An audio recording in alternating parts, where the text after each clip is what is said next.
How to use the constraint tools in the sequencer. In this project, these characters holding the rifle. So let's start it.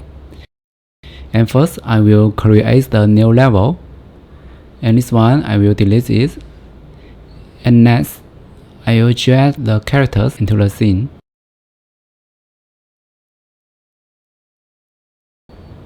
And next, I will create the new sequencer. And maybe I change the name SQ1.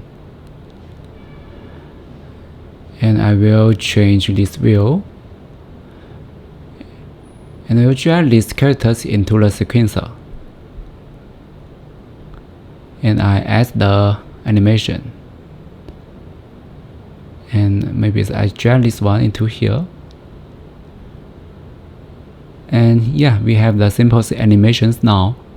And then next, I will drag this rifle into the scene.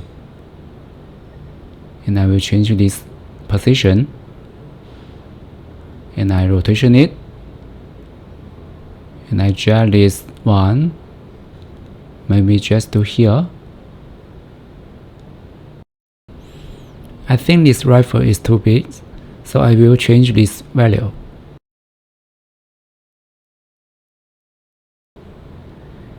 And then next, I will drag these rifles into the sequencer. And the next thing is, I will change this rifle's position. You can rotation it. You can drag it.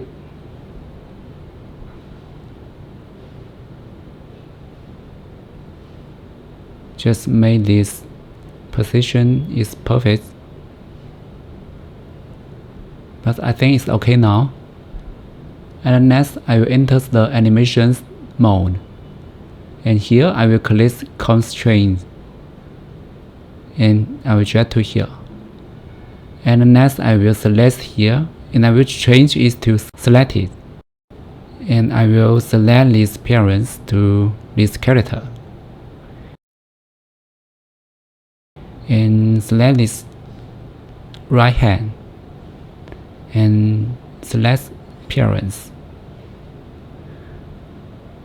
And yeah, you can see here we have the constraints now. And I play it. Yeah, you can see this rifle is follows this character's right hand. And also you can change this position. And I rotation it. And you can see if you don't do anything, nothing happens. So if you change this position, you need to click this keyframe. And here you can drag this one into here. And you can drag this keyframe to the first frame. Yeah, that's it. I hope this video is useful to you. If you like my content, please subscribe and hit the like button. Thank you. See you next time.